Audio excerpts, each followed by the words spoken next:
예, 오늘 수요 기도에 함께하신 우리 모든 성도님들 주님의 이름으로 축복합니다. 날이 많이 쌀쌀해졌습니다. 이렇게 환절기가 다가오고 또 가을이 이제 온 것 같습니다. 사실 이런 선선한 날씨가 또 좋고 반갑기도 하지만 또 우리 비염 환자들한테는 이런 날씨가 좀 곤욕이기도 합니다. 계속 콧물을 훌쩍이고 재채기가 나오고 눈이 간지럽고, 사실 저희 가족도 다 비염 환자라서 이맘때면 다들 훌쩍훌쩍거리면서 서로의 이름을 부르면서 지내기도 합니다. 우리 성도님들, 이 환절기 선선한 날씨 속에서 하나님이 주신 자연을 마음껏 누림과 동시에 또한 건강도 잘 지키시고 주님의 은혜 안에 강건하시기를 기도하겠습니다. 지난주 수요일에 동산 무지개학교가 개강했습니다. 근데 그때 첫 개강하면서 순서를 발표회를 가졌습니다. 그래서 우리 동산 무지개학교 성도님들이 오카리나 악기 연주, 그리고 안동 사투리로 이렇게 연극하는 거, 뭐 만담처럼 이렇게 주고받는 대화, 그 다음에 창, 그 다음에 성극, 이렇게 다채로운 프로그램을 준비해서 우리 무지개학교 시간을 그렇게 장식했습니다. 사실 모든 순서 다 잘했고 정말 은혜로웠습니다. 근데 제 마음 가운데, 제 뇌리 가운데 깊이 이렇게 새겨지게 만드는 그러한 순서가 있었습니다. 바로 성극이었습니다. 근데 그때 성극 때 어떤 성극을 했냐면은 오늘 함께 읽은 본문인 이 솔로몬 재판을 갖고 성극을 했습니다. 제가 그 성극을 보면서 두 번 놀랐습니다. 처음 왜 놀랐냐면은, 우리 성도님들 무지개학교 대상자들이 누군지는 잘 아시죠? 70세 이상, 뭐 80세도 가까우시고 80세 넘은 분들도 계시거든요.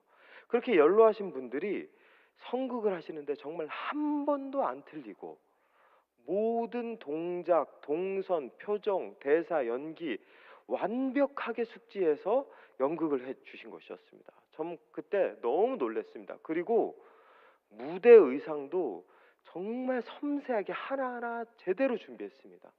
저는 솔로몬 왕이 등장할 때 정말 솔로몬 왕이 오신 줄 알았습니다. 앞에 와갖고 그 왕관과 화려한 옷을 입고 이렇게 등장하는데, 아이고 이거 앞에 가서 절을 해야 되나 인사를 해야 되나 깜짝 놀랐습니다. 그리고 그 뒤에 따라오던 신하들도 우리 권사님들이 하셨는데, 뭐 우리 백제시대 삼천 궁녀들처럼 화려하게 옷도 진짜 치장도 잘하셨고 모든 준비가 치밀하게 정말 잘 준비해서 정말 놀랐습니다. 그리고 또 제가 놀란 게 뭐냐면은, 우리 성도님들 그거를 2달 가까이 준비하셨다고 합니다. 우리가 잘 알고 있듯이 9월 달에도 많이 더웠죠. 8월 달에는 정말 더웠습니다. 8월, 9월 그 무더운 여름날 정말 다른 곳에 안 가고 그렇게 매주마다 오셔서 열심히 준비하셨다고 합니다. 그래서 제가 그때 참 감명도 받고 은혜도 받았습니다. 그래서 그 은혜의 여운을 내가 좀 이거 좀 더 가지고 가고 싶다. 이 솔로몬 재판 가운데 내가 경험한 이 은혜 나만 누리기는 너무 아쉽다. 그래서 다음 주 수요일 날 어떤 말씀을 전할까 생각하다가 그 은혜의 여운을 그대로 가지고 솔로몬 재판으로 함께 말씀을 나누자, 그렇게 생각해서 오늘 이렇게 말씀을 정하게 되었습니다. 사실 저도 그 정도 은혜를 우리 성도님들에게 끼치려면 저도 한 2달 전부터 이 말씀 준비해야 되는데, 제가 그러기에는 상황이 여의치가 않아서 이번 주 동안 열심히 잘 준비했습니다. 그 성극을 보셨던 분들은 그 성극의 은혜를 기억하면서 오늘 말씀을 같이 이렇게 나누셨으면 좋겠고요. 그 성극을 보지 못했다 할지라도 오늘 이 말씀의 은혜를 함께 나누면서 솔로몬 재판 가운데 있는 하나님의 메시지를 함께 듣고 교제하는 그런 시간이 되었으면 좋겠습니다. 우리가 잘 알다시피 이 솔로몬의 재판에 대한 이야기는 사실 솔로몬의 지혜가 얼마나 위대한지를 보여주는 예화입니다. 성경은 먼저 이 솔로몬의 지혜가 세상의 그 어떤 사람들보다 크고 놀라운 지혜였다고 고백하고 있습니다. 열왕기상 4장 30절 말씀입니다. 우리 한번 같이 읽어보겠습니다. 시작. 솔로몬의 지혜가 동쪽 모든 사람의 지혜와 애굽의 모든 지혜보다 뛰어난지라. 말씀에서는 솔로몬의 지혜가 모든 사람의 지혜, 당시에 뭐 동쪽과 애굽이라고 칭하면 거의 세계라고 보면 되겠습니다. 세계의 모든 사람들보다 뛰어난 지혜를 가지고 있다. 솔로몬의 지혜가 이만큼 뛰어나다 이야기하고 있는 것이죠. 그런데 이 지혜가 어디서 나오는 것일까요? 우리가 잘 알다시피 솔로몬이 왕으로 즉위하고 1,000번제를 하나님께 드리죠. 그리고 내가 너에게 무엇을 줄까? 하나님이 솔로몬에게 나타나서 그렇게 묻자 솔로몬이 무엇을 구했죠? 지혜를 구했습니다. 열왕기상 3장 9절 말씀입니다. 열왕기상 3장 9절 말씀 우리 함께 읽겠습니다. 시작. 누가 주의 이 많은 백성을 재판할 수 있사오리이까? 듣는 마음을 종에게 주사 주의 백성을 재판하여 선악을 분별하게 하옵소서. 아멘. 솔로몬은 여기서 보면 듣는 마음을 종에게 달라라고 하나님께 구하고 있습니다. 듣는 마음. 개역 개정에서는 듣는 마음이라고 나와 있지만 우리가 이전에 보았던 성경 개역 한글에서는 뭐라고 나와 있죠? 지혜로운 마음이라고 나와 있습니다. 즉 지혜로운 마음이 지금 개역 개정에서는 듣는 마음으로 다르게 표현되고 있는 것입니다. 뭐가 맞을까요? 원문을 정확하게 해석한 번역은 듣는 마음이 맞습니다. 그러면 우리가 그런 의문이 들죠.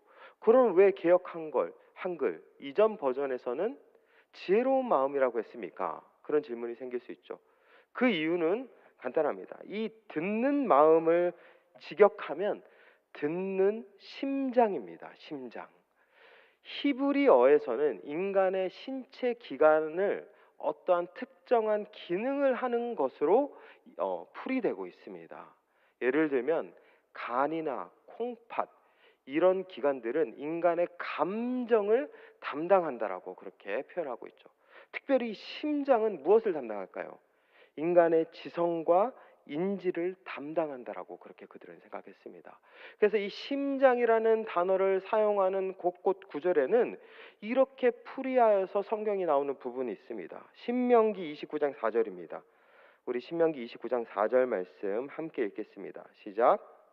그러나 깨닫는 마음과 보는 눈과 듣는 귀는 오늘 여호와께서 아니하셨느니라. 아멘. 여기서 보면 깨닫는 마음이 나오죠. 이것이 심장입니다.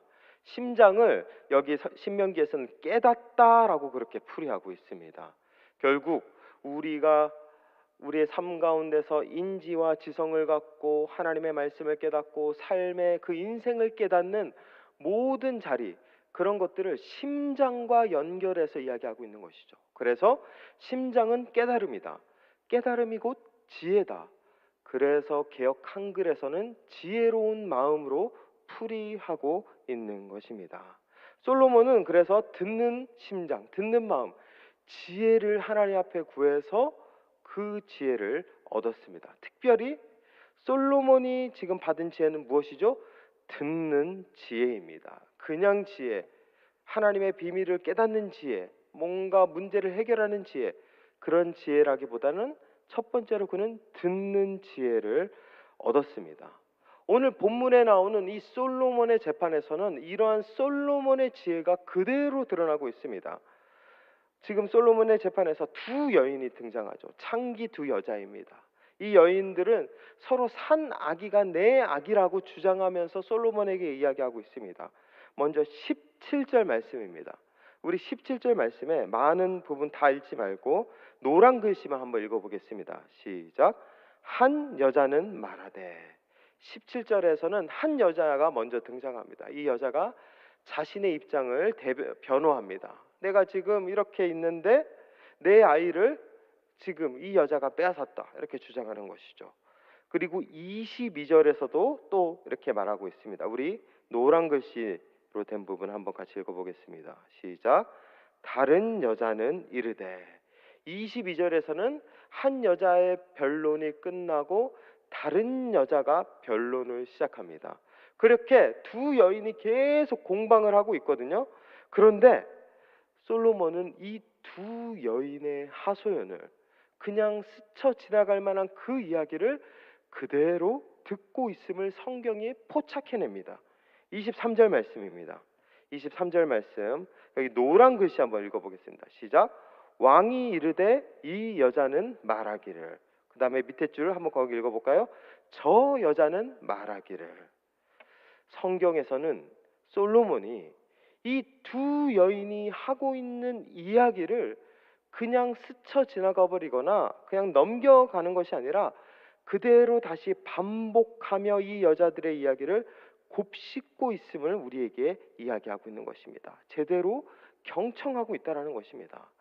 여기에서 솔로몬의 지혜가 먼저 나오고 있는 것입니다. 솔로몬은 하나님이 주신 듣는 지혜로 말미암아 지금 자신의 앞에 서 있는 이 두 여인의 말을 오해나 곡해함 없이 정확하게 듣고 있다라는 것입니다.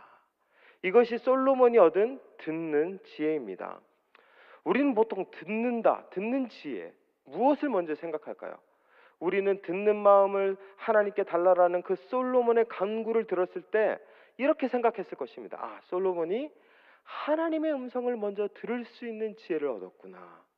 솔로몬이 그 하나님의 음성을 통하여서 그렇게 모든 문제를 해결할 수 있는 지혜를 얻었구나. 그렇게 생각할 수 있습니다. 그렇게 본다라면 오늘 말씀의 상황을 이렇게 풀어야 되는 것이 맞습니다. 두 여인이 변론할 때 솔로몬이 그만! 내가 잠시 뒤에 가서 기도해서 하나님 음성 듣고 그 하나님이 나에게 뭐라고 말씀하신지 듣고 판결할 테니까 기다려. 그렇게 솔로몬이 행동해야 되겠죠. 그런데 솔로몬은 하나님의 음성을 듣기 위해서 잠시 멈추었다. 하나님의 뜻을 구했다. 그런 언급을 하지 않고 있습니다. 지금 하나님의 음성 이전에 자신의 앞에 있는 두 여인의 이야기에 집중하고 있는 것입니다. 진정한 지혜는 여기에서 나옵니다. 진정한 지혜는 지금 내 앞에서 나에게 말을 건네는 이의 일을 그 말을 들어주는 것입니다.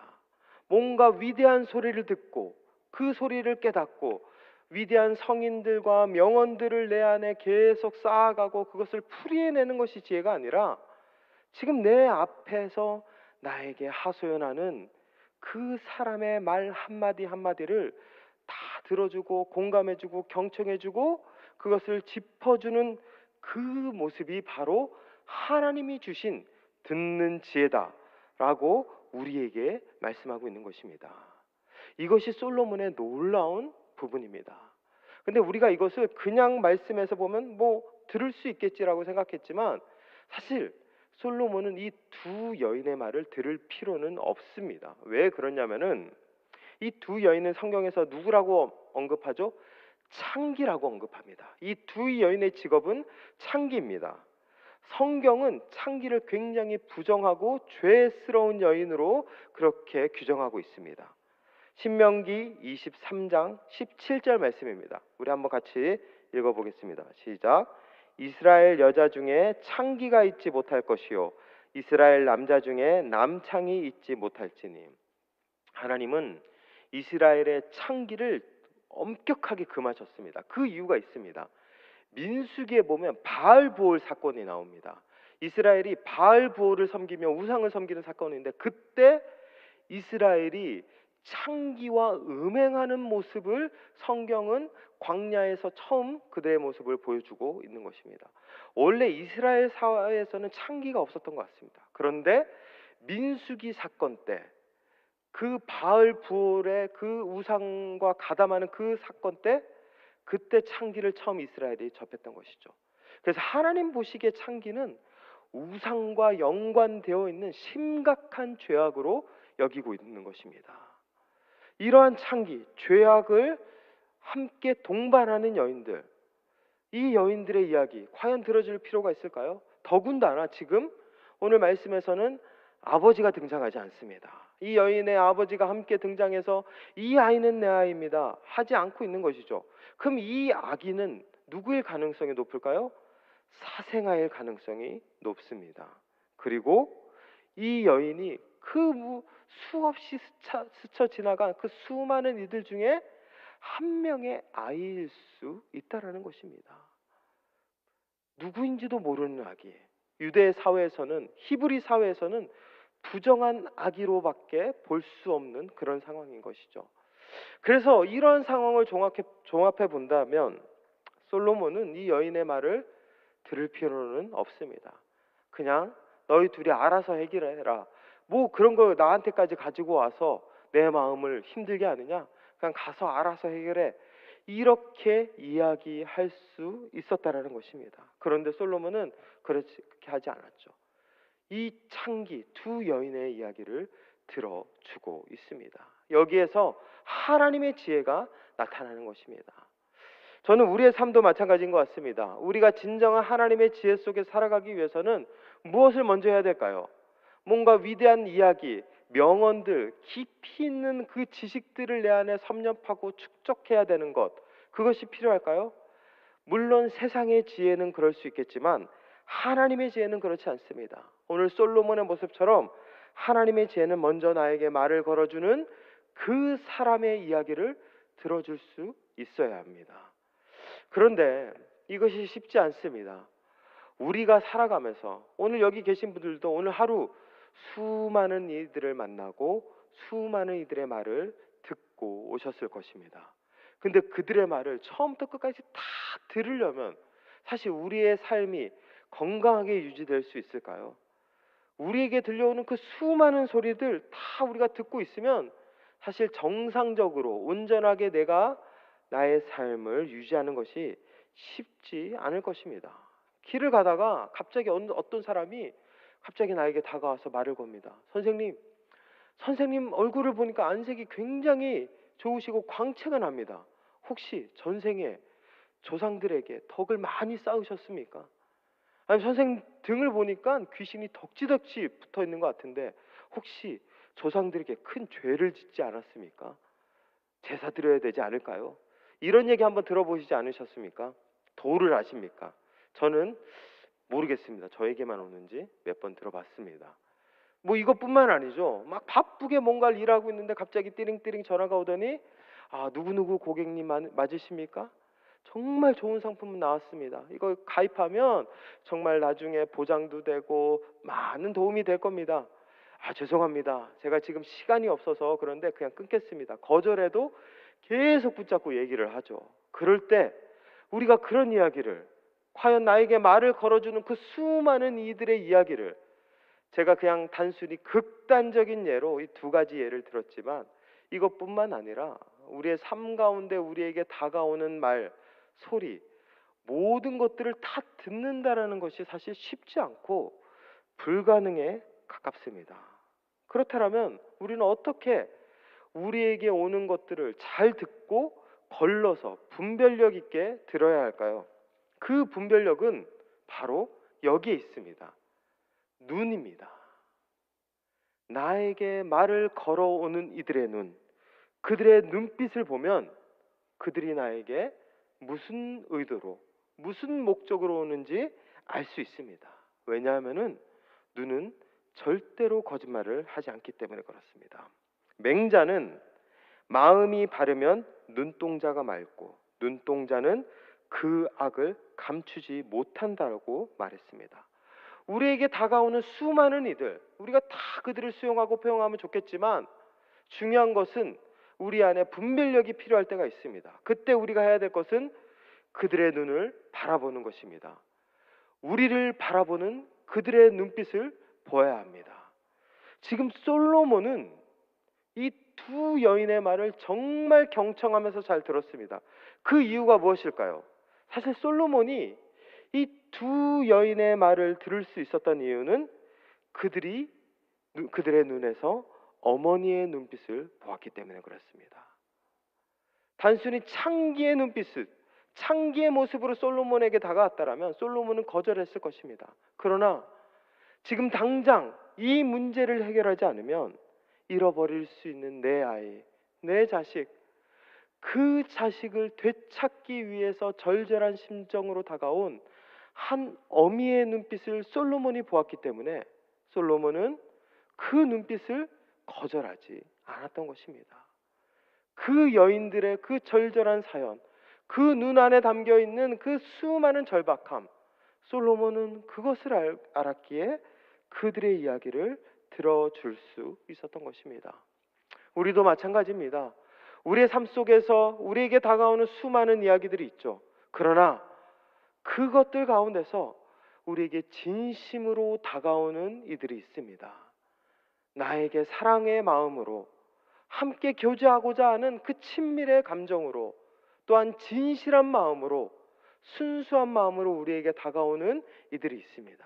그들의 그 눈을 바라보며 우리는 그들과 함께 이야기 나눌 수 있는, 그들의 이야기를 들어줄 수 있는 자가 되어야 된다는 것입니다. 그렇게 이야기를 들어줄 때 그 자리를 통하여서 하나님의 지혜가 나를 통해, 그 대화를 통해 나타나게 되는 것입니다. 우리 모든 성도님들이 이러한 지혜로 살아가시기를 축원합니다. 하나님께서 우리에게 말씀하시는, 우리에게 하나님의 진실의 눈으로 다가와 말을 걸어주는 그 수많은 이들의 이야기를 함께 듣고 나아가게 될 때, 그때 우리 안에 하나님의 지혜가 넘쳐나게 될 것입니다. 그리고 여기에서 멈춰서는 안 됩니다. 이렇게 내 안에 지혜가 생겨나게 됐죠. 내가 하나님의 지혜로 사람의 이야기를 듣고 반응하고 해결하고 함께 살아갈 수 있는 자가 될 수 있습니다. 근데 여기에서 멈춰버리면 그 지혜는 나의 지혜인 것처럼 끝나버리고 맙니다. 결국 이렇게 우리가 하나님의 지혜를 얻었다라면 이 지혜가 가리키는 방향, 이 지혜가 궁극적으로 드러내고자 하는 것이 무엇인지를 우리는 언제나 기억해야 합니다. 그것은 바로 하나님입니다. 우리 안에 있는 그 하나님이 주신 지혜로 말미암아 나 자신을 드러내고 나를 빛내는 역할로서 이 지혜를 사용하는 것이 아니라 그 지혜를 통하여서 하나님을 온전히 드러내는 역할을 감당해야 된다는 것입니다. 오늘 솔로몬의 재판에서 결국 솔로몬은 경청하여 문제를 해결할 수 있었습니다. 진짜 엄마는 이 아기를 위해서 어떻게 하겠구나, 그런 것들을 생각해서 판결을 내리죠. 어떻게 하죠? 아이를 둘로 갈라라. 그래서 각각 어미에게 주어라. 그때 진짜 엄마는 어떻게 하죠? 아닙니다, 제가 포기하겠습니다. 포기하고 가짜 엄마는 그렇게 하십시오, 반이라도 제가 갖겠습니다. 이렇게 해서 진짜 엄마와 가짜 엄마가 명명백백히 드러나게 됩니다. 이 사건의 판결로 말미암아 28절 말씀에서 이스라엘의 반응이 나옵니다. 우리 28절 말씀 함께 읽겠습니다. 시작. 온 이스라엘이 왕이 심리하여 판결함을 듣고 왕을 두려워하였으니 이는 하나님의 지혜가 그 속에 있어 판결함을 봄이더라. 이 솔로몬의 지혜, 솔로몬의 판결을 보고 이스라엘 사람들이 왕을 두려워하였습니다. 근데 거기에서 끝나는 것이 아니라 하나님의 지혜가 그 속에 있다라는 것을 알게 된 것입니다. 솔로몬의 지혜를 통하여서 이스라엘은 하나님을 볼 수 있었습니다. 하나님은 이렇게 공의롭게 그 인간의 폐부까지 살피시는 그 하나님께서 누가 진짜 엄마고 누가 가짜 엄마인지 가려내시는구나, 이렇게 하나님이 역사하시는구나. 이스라엘 사람들은 그 솔로몬의 지혜를 통해 하나님을 보고 있는 것입니다. 이것이 하나님의 지혜가 가리키는 방향입니다. 우리 안에 하나님의 지혜, 하나님의 은혜로 살아가는 자들은 결국 나를 통해 나 자신이 드러나는 삶이 아닌 하나님을 볼 수 있는 삶으로 살아갈 수밖에 없습니다. 나를 통해 하나님은 정말 위대하신 분이십니다. 하나님은 정말 공의로우신 분이십니다. 하나님은 정말 정의로운 분이십니다. 그러한 하나님의 성품이 드러나게 된다는 것이죠. 그렇기 때문에 이 솔로몬의 지혜는 하나님 한 분을 온전히 알 수 있게 하였습니다. 이때 당시 그렇게 이스라엘 사람들은 이 재판의 이야기를 통하여서 하나님을 알게 되었죠. 그런데 더 놀라운 것이 있습니다. 당시 솔로몬 시대의 사람들은 이렇게 이 재판의 판결과 사건을 통해 하나님의 지혜를 얻기도 했는데, 그 또 다른 시대의 이스라엘 사람들도 이 사건을 읽으면서 하나님의 지혜와 하나님의 마음을 알게 되었습니다.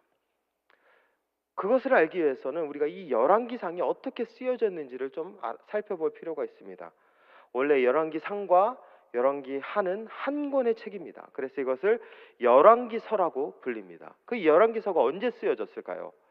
열왕기서는 남유다와 북이스라엘이 완전히 망하고 바벨론으로 포로로 끌려갔을 때, 그 포로 생활에 살아가고 있는 그때 열왕기서가 쓰여졌을 것이라고 그렇게 보고 있습니다. 그럼 누가 썼을까요? 사실 정확하게 알 수 없습니다. 그런데 전통적인 견해 안에선 정확하진 않지만 추측하건대 예레미야가 쓰지 않았을까라고 그렇게 추측하고 있습니다. 그렇게 본다라면 지금 이 열왕기서를 읽고 있는 구독자, 대상자들은, 독자들은 누굴까요? 바로 나라를 빼앗겨서 바벨론의 포로로 가서 그렇게 신앙생활하고 있는 히브리 사람들이 독자일 가능성이 높습니다. 그들의 마음은 어땠을까요? 그들의 마음은 이미 무너져 버렸습니다. 왜냐하면은 하나님이 만군의 하나님이시고 모든 신들보다 뛰어나신 하나님이신데 이런 하나님이 전쟁에 패배했습니다. 그리고 우리나라가 망했습니다. 그러니 이들의 마음이 너무나도 큰 상실감을 얻은 것이죠. 왜 하나님이 우리에게 승리를 가져다 주지 않았나? 혹시 하나님이 우리를 버리신 것은 아닐까? 하나님이 우리 아버지라고 했는데 이제 아버지로서 우리를 돌보시는 것이 끝난 것인가? 이들의 마음이 의문이 들기 시작한 것이죠. 그리고 혹시 하나님이 무능한 건 아닐까? 하나님이 힘이 없으셔서 그 바벨론의 마르둑 신보다 약한 것은 아닐까? 여러 가지 신앙적인 위기가 이 바벨론 포로기에 있었던 이스라엘 사람들에게 나타난 것입니다. 그때 그들의 모습을 보고 이 열왕기서를 쓴 것입니다. 그래서 이 열왕기서를 쓰면서 특별히 이 솔로몬 재판의 이야기를 삽입한 것이죠. 그렇다면 바벨론 포로를 살았던 이스라엘 사람들이 이 솔로몬 재판의 일화를 읽었을 때 어떤 마음이 들었을까요? 솔로몬 시대의 사람들이 그 재판을 보면서 하나님의 공의와 하나님의 그 정의를 느꼈듯이 이들도 하나님의 공의와 정의를 느꼈을까요? 아이러니하게 다른 하나님을 이들은 발견하게 되었습니다. 그것을 알기 위해서는 지금 이 솔로몬의 재판이 말하고자 하는 가장 중요한 요지가 무엇인지를 우리가 찾아볼 필요가 있습니다.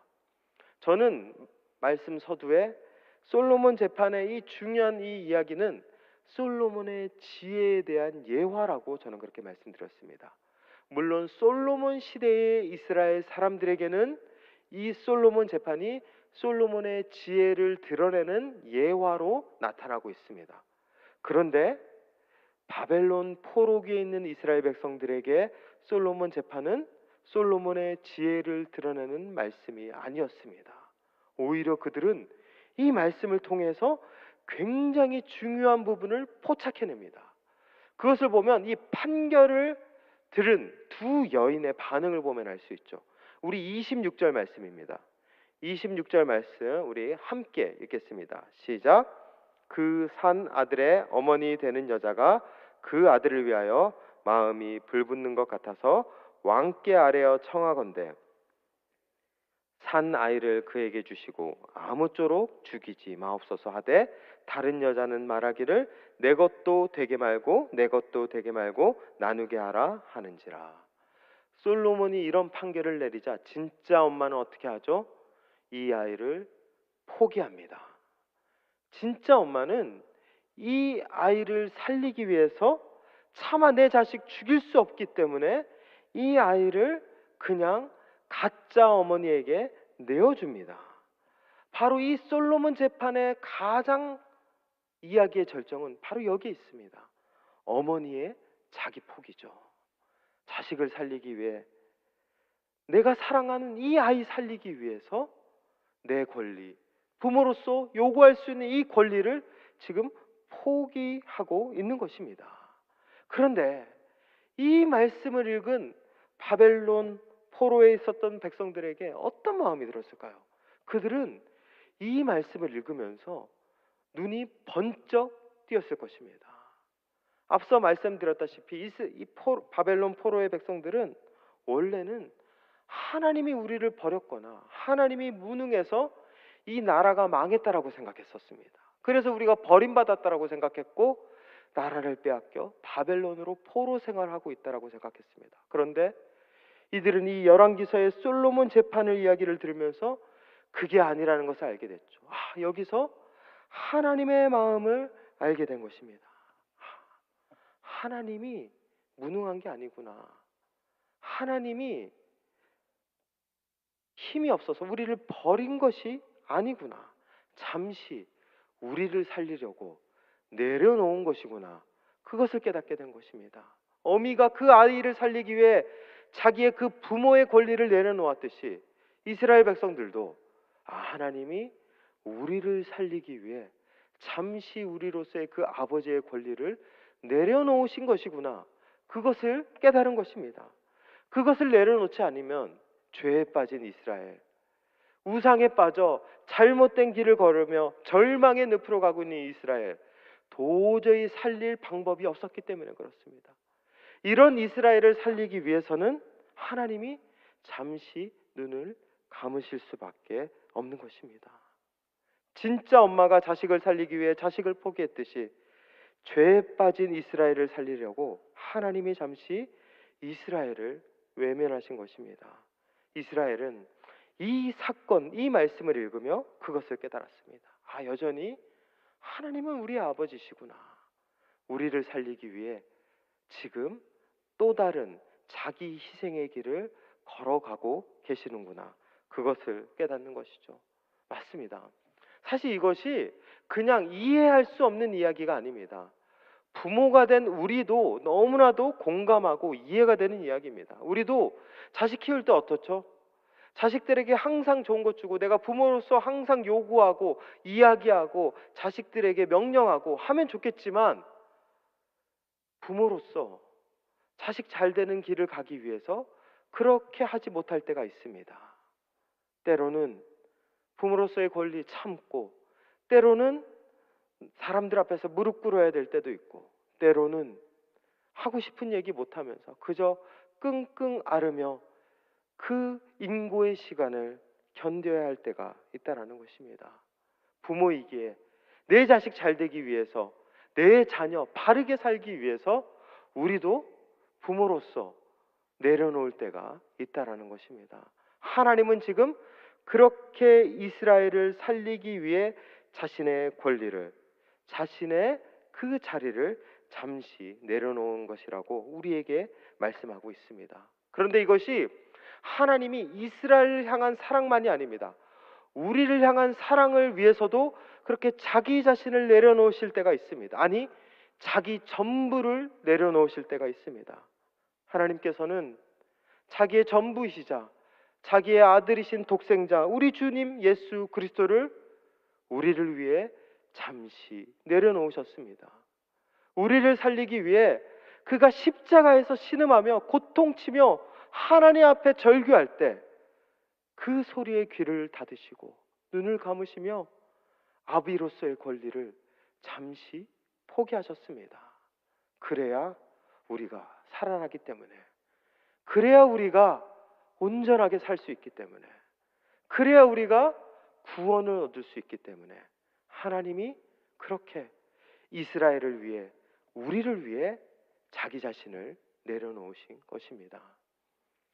사랑하는 우리 모든 성도님들이 이런 하나님의 마음을 깨닫는 시간이 되시기를 바랍니다. 하나님의 지혜는 결국 하나님을 드러내는 지혜입니다.